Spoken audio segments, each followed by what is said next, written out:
G'day legends, I hope that you're having a fantastic day and so far that you're having a fantastic weekend as well. You're getting out and about, spending some time with your friends and family or just taking a rest. Now legends, as always, we have a lot to go over. We're going to look at the maps, we're going to look at an amount of geolocated footage, but we have to zoom in on the most important sector at the moment of Velyka Novosilka and see what the updates are there as the situation has deteriorated very quickly. Again, the theory of going broke.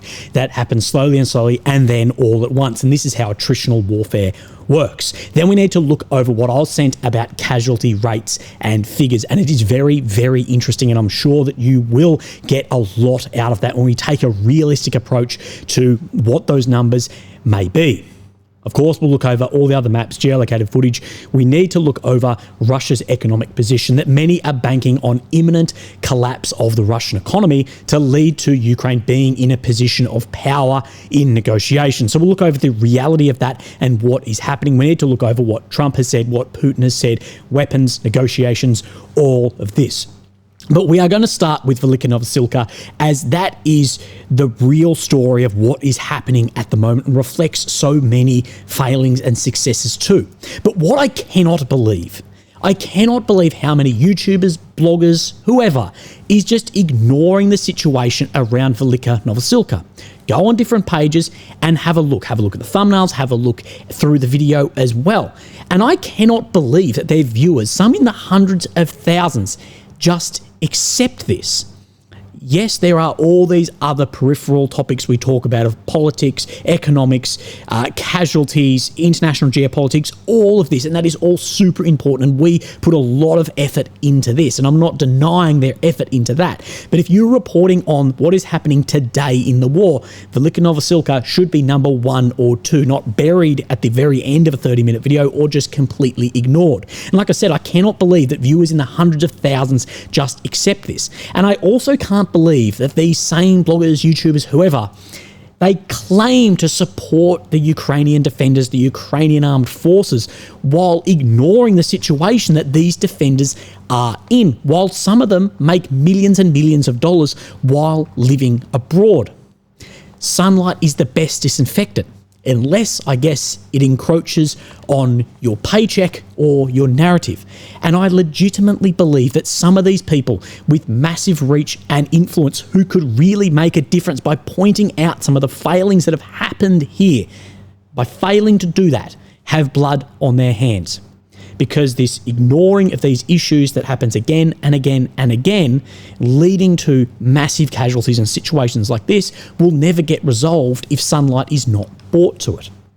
But ignoring the truth is the refuge of those too timid to confront what might shatter their fragile illusions. And those who have been avoiding talking about the frontline situation, what they've lent into is no, Russia's going to have an economic collapse. We've heard this from the beginning months and now that we are in the 3rd year. But we are going to go over today the reality of this and what challenges the Russian economy is facing. And we're going to do that with Dr. Connolly and an article that he has written, but he'll also be coming back on the podcast soon. But in this it says, this is not the first time that Kyiv supporters have placed their hopes in Russia's economy, proving to be its Achilles heel. But what is the reality here and what challenges are there? So let's step into the maps and have a look at what is happening in Velyka Novosilka from the Ukrainian perspective, the Russian perspective, and definitely not those bloody cheering YouTubers' perspective. So of course, in the center of your screen, you have Ukraine and the capital of Kyiv. The red area is occupied since 22, the purple since 2014. And we come down into the south here, and of course, we're looking at Velyka Novosilka. Now, no changes shown on this map. Otherwise, we would see red check indicating then a Russian advancement. Vice versa for blue check for the Ukrainians. But many maps are telling a very different story here. And we do have some locations to prove where some of these advancements are. So if we open up this video I've got, and we've got to jump forward a bit because it just shows an amount of combat footage here. I'm not interested in that. I'm interested in things that either change the maps or are strategically important. We see a Russian national flag being flown, and that is at this location here. So in coming into the center of Velyka Novosilka. Then we have second footage here of Russian soldiers flying then a unit battle flag here as well, flag very similar to the Wagner PMC. Now, both of these then actually end up on Deep State's map here, where they have geolocated them as well in these outskirts that were shown to be taken into from the outskirts, moving into the center over the previous 24 hours. They updated this yesterday, but let's look at what they say about the situation here. The enemy continues the sweep and is already fixed in the center of Velyka Novosilka. So we know they are fixed in the center. The enemy begins to publish footage from Velyka Novosilka while simultaneously manipulating the fact that they've already taken control of the entire village, which is not true at the moment. So saying there's not full control of it. The enemy is successful in advancing on the eastern outskirts and has also occupied a small part of the central streets of the settlement, where they filmed their videos with rags, their flags. They are also trying to press from the south and from the Raminka side, using a huge amount of resources, in particular infantry and equipment. And this is what we hear again and again, and we're going to talk about this, is no, this surrounding is a good thing because of the amount of resources that Russia is pouring into here, because our casualty rate is 50,000 North Koreans to 1. At the same time, the situation around the village is complicated, and it can be stated that the battle for Velyka Novosilka is coming to an end. So they say this is coming to an end. But other maps show vastly different. We'll look over what the Russians say is the situation here too. Pro-Ukrainian account Noel Reports says Ukrainian forces withdrew from Velyka Novosilka, preventing a full encirclement. Russian forces have planted their flag in the city centre with some of the footage that we have seen. Now, I do not believe this to be true. I believe it's more what Deep State is showing. There are definitely pockets of resistance remaining in here, and this withdrawal is going to be incredibly costly, if possible at all. And what we said yesterday is, could there be an offer for mass surrender in here? Now, some Russian pages, they have said that there was. So let's have a look at this. This is from a Russian page saying, well, this is Velyka Novosilka, the clearing of this area. Yesterday, before the decisive assault, our command gave the remaining soldiers of the 110th Mech Brigade of the Armed Forces of Ukraine, surrounded in Velyka Novosilka, the opportunity to surrender. Now, why would you do this? Well, it means that you don't have to fight through those areas and you take POWs, which can be massive leverage. They claim the enemy, in this case being Ukraine, ignored this opportunity, and so the assault began at night. Fighting and cleansing are taking place in all parts of the village. There are no longer any places that the enemy specifically controls there. It is not yet clear how long the cleanup will last. The village is large, and there are many enemy soldiers surrounded in it, and many, it seems, will fight to the end.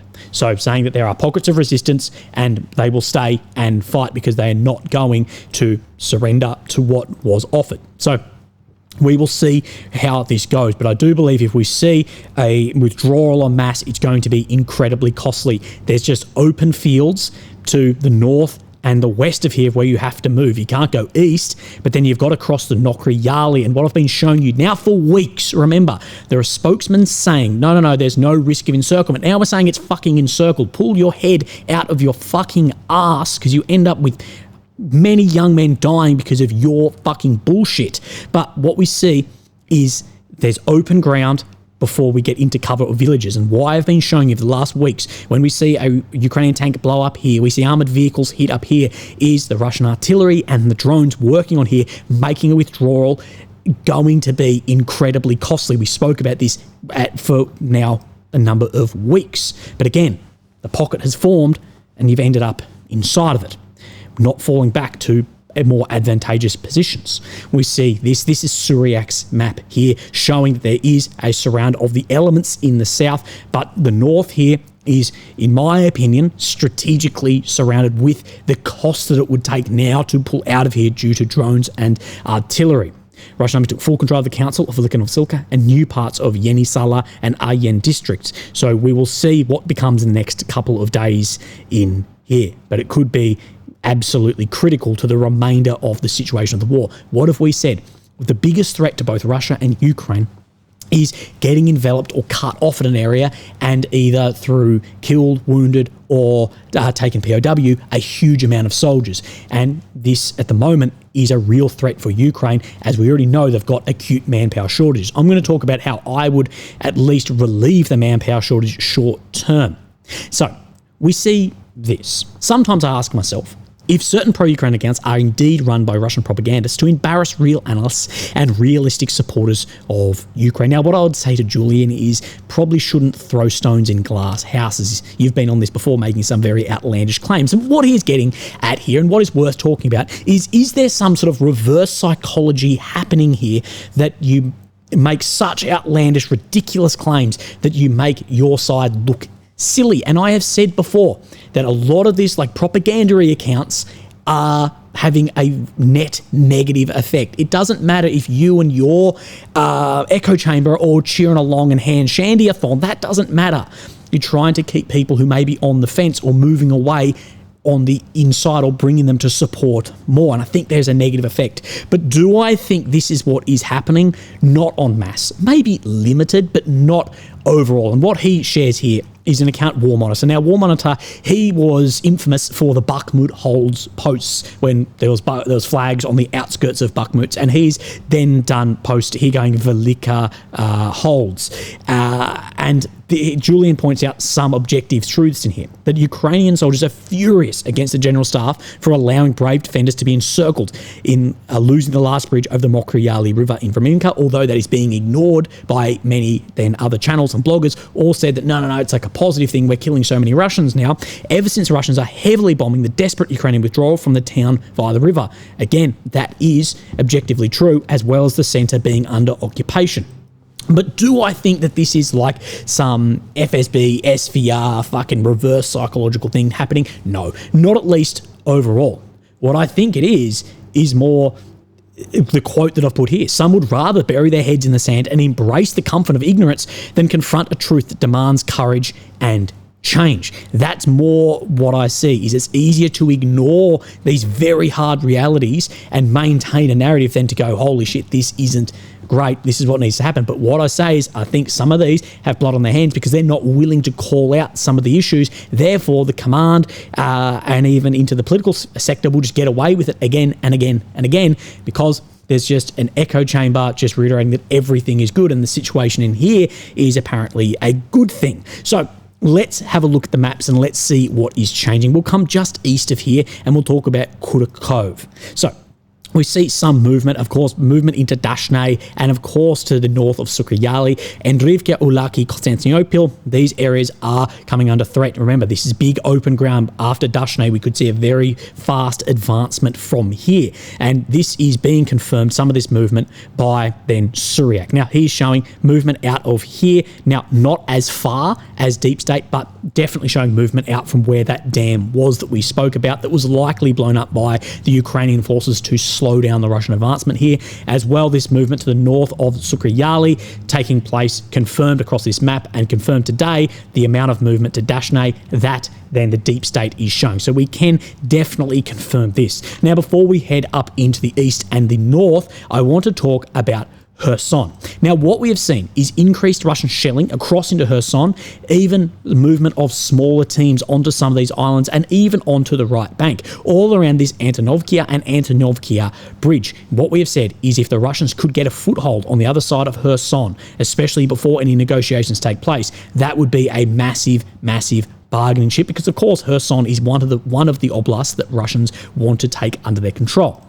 And what we see today, and this is why looking at footage that is not just showing blood and gore and, to appeal to people's inner fucking sadistic nature is what is important. And we see this is that bridge here. And what we see on this is 3 UMPK, 3 glide bomb fabs then landing. So one here, one over here, and then one more straight along the bridge. Now, I don't know exactly what is being targeted here, but we know there's a lot of resources across here too. One thing which we have seen at least over the past couple of months is a massive reduction, if down to zero, of Russian bombers, especially Su-34s, being downed to none of them even claimed. So these are flying basically uninterrupted and being able to drop massive amounts of these munitions. And this is going to go into what we're talking about, casualty rates too. So we've spoke about Kursk. We'll come up into Pokrovsk, just a small bit of movement made, but into this next village as this continues to march on. And I know people say it's not marching on fast enough, But again, back to the theory of going broke, little by little, and then potentially all at once. So let's have a look at what Suryak is saying here. This movement out north of Kotlene and around then Udashne. This is this red dot here. Of course, we saw Ukraine have a successful push back in here as well.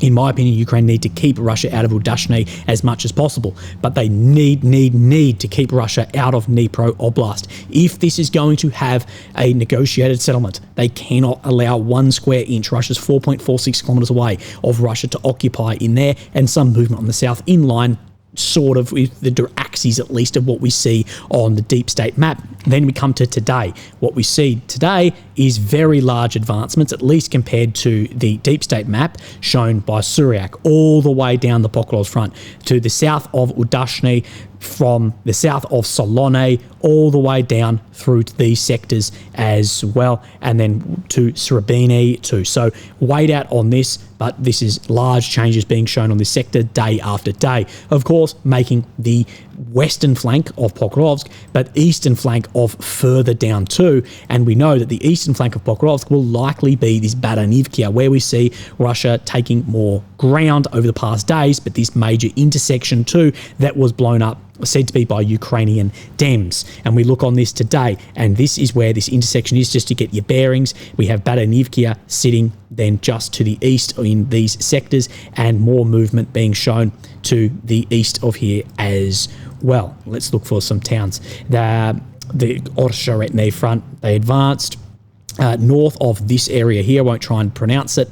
Reaching the outskirts of Zeleny Pole. In addition, offensive actions restarted towards Kremenik as well. So all in this sector moving up. We see further, if we take where this road is, that this is where around New York that things have just shown so differently, from Lenivkia, Nepalivkia, New York, and movement being made to the east of Sukha-Balka as well. So wait out on this. If the war does end, if Trump is correct that he's able to end the war, we will get an idea, because none of these maps will be able to hide from where the front line is actually sitting. Not Suryak, not Deep State, not Noel, not ISW, no one. We'll get an actual idea. This is where it is. Move up into Toretsk, and we can see then movement and ground that the Russian forces have made, but it does show that the Ukrainians have pushed further into some sectors as well, or maintaining, I should say, a push into the center of Toretsk. If this will now pop up for me. Sorry, this has been a little bit broken. There we go. So maintaining areas down in here in grey zone. I'm not sure about this. Remember, Suryak, he's showing that most of Toretsk has come under Russian control at this point. Let's continue our way up and into Chasiv Yar if this map works for us. Here we go.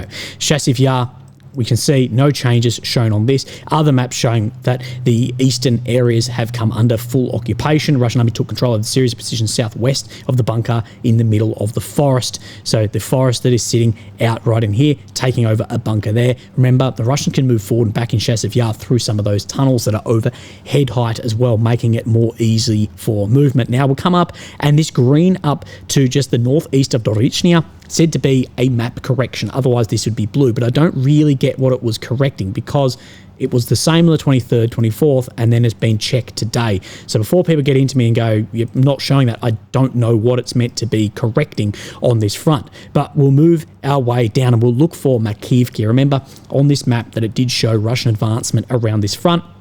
We can see Makivka here to the north of here, not being shown on the other maps because it's right up into here, but showing Suryak is showing there was Russian advancement. And then to the south of here, Ivanivkia, Terny, he then shows that the Ukrainians had a pushback from Koledze into these areas under occupation, but as well, it's not showing this movement, so it's not going to show the reverse of that movement. But that is all the maps. But stick around, I think you'll find this very interesting about casualty rates, and this may anger some people, but from a gentleman who will stay anonymous.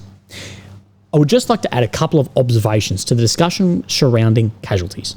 I do not pretend to know what the actual figures are, and as such, I'm not taking a strong position on trying to proclaim one way or the other what the exact numbers are. However, consider the following. According to multiple interviews by Western media sources of Ukrainian medical personnel, the medics and doctors report an overall preponderance of wounds and fatalities being caused by artillery. And throughout warfare, artillery is the king of the battlefield. As an infantryman, I don't want to say that, but causes the most amount of KIA, WIA. At various times throughout the war, Western sources have claimed that Russia has a 2, 3, 5, 7 times advantage in rounds fired.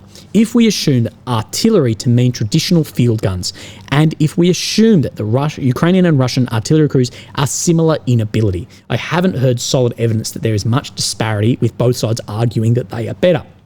Then we must assume the casualty rates from artillery strikes are roughly in line with whatever the volume disparity is in Russia's favour. Of course, things can get shifted around this, but we'll listen to what he says further. As you noted, Russia has a massive advantage in thermobaric type weapons, standoff cruise ballistic missiles, and various aviation type bombs, such as FABs.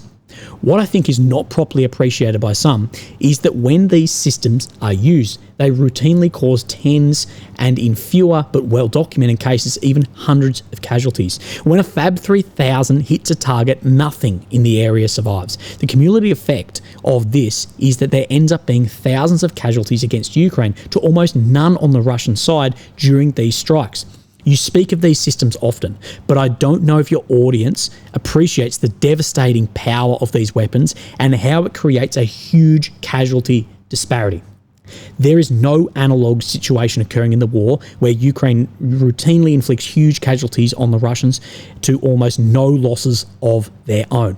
So there is no analogue for things like FABs, at least in the figures of them drop that we see. People will say HIMARS, but the HIMARS are not as numerous as Tornadoes, as Iskanders, as FABs. You could point to the French Hammer, but they're not as numerous as the FABs. There is no analogue for the amount and some of the weapons that Russia is dropping. This is where it goes. Inflicts huge casualties on the Russians to almost no losses of their own. There is no situation in the reverse of that with these strikes to the same amount.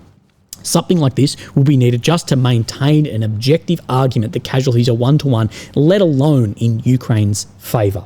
Western reports often stated that Ukrainian hospitals are full to overflowing and many casualties have been moved out of the country due to necessity. Ukraine had a respectable medical system at the start of the war, but nonetheless they have been obligated to request significant outside help as their system has been overwhelmed. Monitoring Russian sources online has not provided any analogous scenario, as reports of stress in their medical system have not been a prevalent theme, even from Russian sources that are highly critical of the war and are anti-Putin. This would suggest that their casualties are somewhat within a range of normal surge capacity of their system can handle. This doesn't suggest low casualties, only that they are not outside of the metrics that their system can accommodate in a surge in wartime. Furthermore, despite Western propaganda to the contrary, all hard evidence is that the Russian soldiers are receiving regular training lasting many months, and in the case of specialised troops, even over a year in some cases. I'm not suggesting that their training level is perfect, but when we look at it objectively, it does appear to be at least something within the realm of normal, sufficient, or adequate. While Ukrainians have had highly trained soldiers in their ranks at various times and places, as the war has ground on, there has been overwhelming evidence that training times have been steadily reduced to the point where accounts of training only being weeks or even days are common. Yes, some units have received good NATO training from partner countries, but these programs are heavily accelerated by the admissions of countries conducting the training. I've read on many occasions as to how poorly fully trained US troops performed fresh off the boat in Vietnam. How much worse would they perform with only days or weeks of training? If Ukraine has the obvious training issues of conscripted, often against their will soldiers, as compared to Russia, which appears to be offering normal training to volunteer soldiers, how are we to conclude that this somehow gives Ukraine an advantage in avoiding death or injury? You're a soldier yourself. How do you think Joe Blow off the street would fare in combat besides you with a couple weeks of training? In my opinion, be hopeless. This is why I've said it's going to take 12, 18 months to get guys who are capable, competent at the front line. Arguments have been made endlessly from both sides that one side or the other has better natural soldiers. I find this to be rubbish. Both sides have demonstrated exceptional skill, bravery, determination and capability at various times throughout the war. As such, when it comes down to close combat, I don't think that one side has a natural advantage. The advantage is gained through training, maintaining cohesive communications, command control, availability of air support, air cover, artillery, drones, mortars, maintenance, of logistical lines and the availability of reinforcements. Overall, while Ukraine has achieved brief bouts of superiority in this regard, in certain locations at certain times, overall, Russia has fared much better in this regard overall when the conflict is viewed as a whole. So not just individual battles, view it as a whole. It is true that the attacking force sometimes or often suffers higher casualties in assault operations than the defending force. However, the assault is only the final act in a long process. As you noted, the Russians follow a paint-by-numbers formula. So what we see is FABs, TOS, movement in. And of course, we can break that down further, but yes. And what pro-Ukrainian commenters often don't acknowledge is these preparations conducted by the Russians cause huge casualties. And this goes back to slide 1, saying that these like FABs being dropped, these are causing huge casualties to basically no casualties on the other side. This is admitted by the Ukrainians on the front line, and furthermore, Russia would not continue to invest such massive resources to conduct these preparatory operations if they didn't have effect. So, before the official assault ever happens, the Ukrainians are often down hundreds of men in a given locality. During the actual assault, maybe it is true that the Russians lose 3-1 men. I don't know. But when the entire battle sequence is considered, the Ukrainians often start defending the assault down 100-1. On account of artillery, drones, thermobarics, and aviation bombs. Anyways, I'll stop there. I only state these things as to say I simply don't see a case where Russian losses could logically be as high as the Ukrainians, even if we accept reports coming from pro-Western sources. Everything I've noted above can be found on multiple accounts from reports from Western sources. War itself doesn't care about narratives or hubris.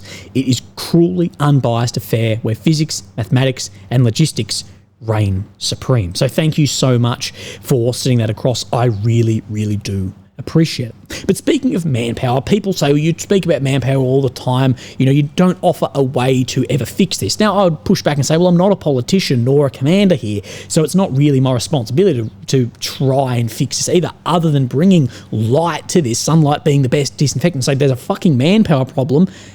This really needs to be looked at and not hidden under all this other bullshit that other bloggers would make because it doesn't fit their narrative.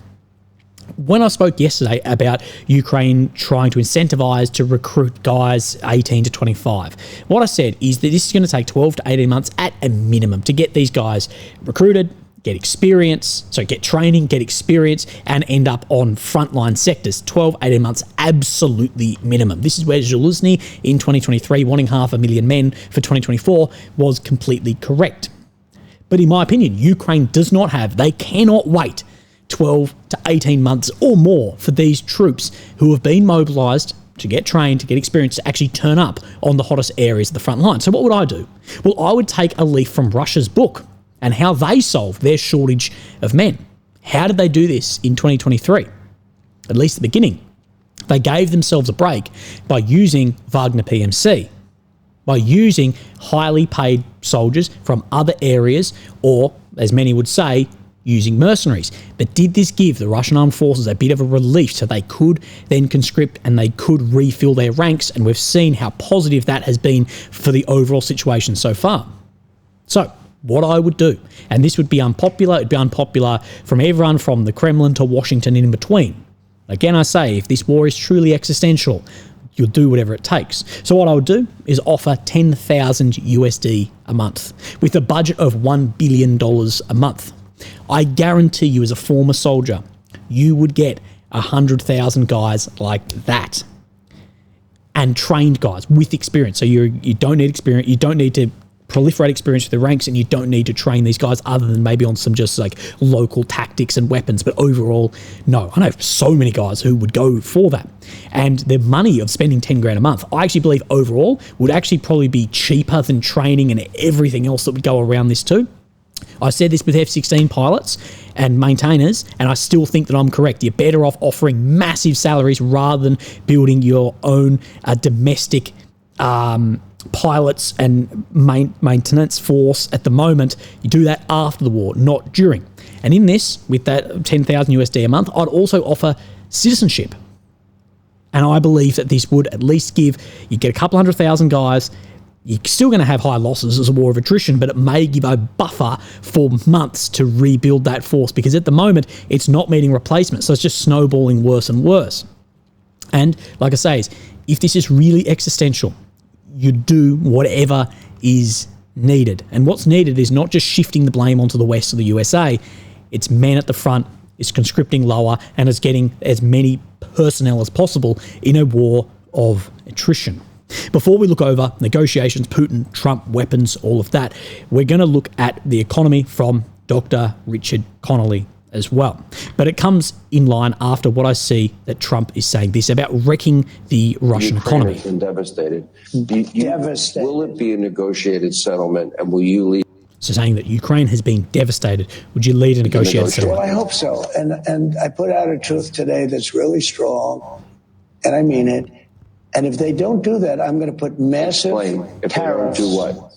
If they don't settle this war soon, like almost immediately, I'm going to put massive tariffs on Russia and massive taxes, and also... So if Russia isn't prepared to negotiate, massive tariff, massive taxes, goes into what we spoke about yesterday with OPEC and oil prices as well. I've had other people reach out to me and go, that's just ridiculous. It's the exact same idea as making Mexico pay for the wall. You're making Saudi lose so much money on their oil to affect Russia. The Saudis aren't going to go for it, but saying that he wants to wreck the Russian economy, or he's threatening that if they don't come to the table. Big sanctions.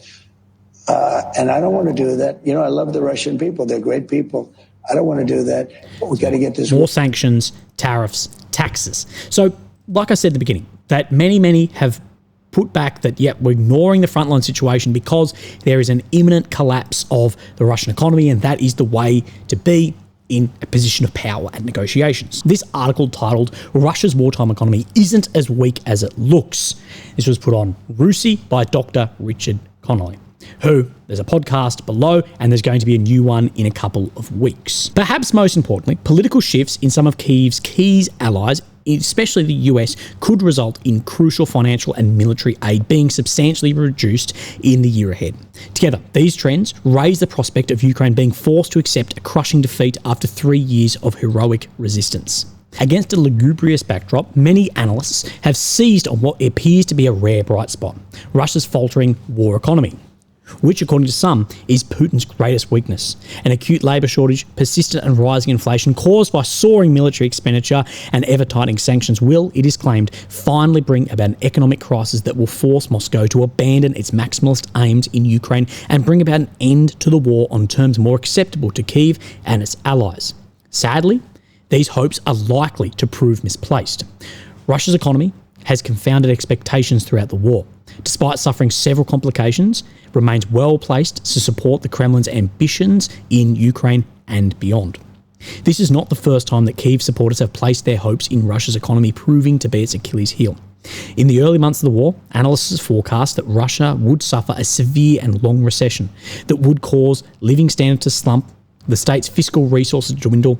Moscow, it was hoped, would be forced to make an embarrassing retreat with potentially fatal consequences for President Vladimir Putin and the ruling elite. And this is what many were hoping, that things would get so bad in the economy that there would be a civilian uprising against this and they couldn't fund the war and everything would collapse. And it seems like there are peaks and troughs to when the messaging about this is increased and decreased, and it increases when things are going badly on the very front line. Right now, we're seeing a lot of this.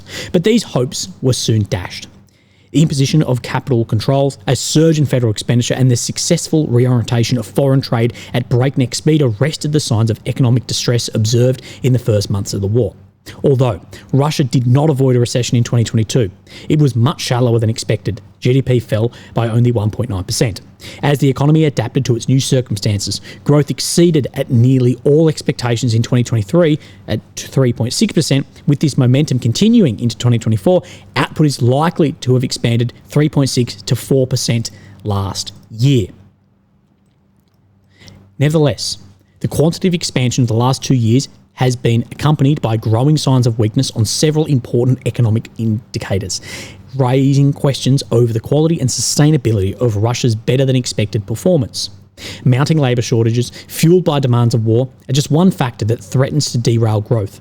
The massive expansion of military and defence industrial production has drawn large numbers of men away from the civilian labour force, and this is the post-war attrition that will hit Russia as well. It'll hit their economy, and it'll hit just the amount of men, with large losses in both the economy and for men as well.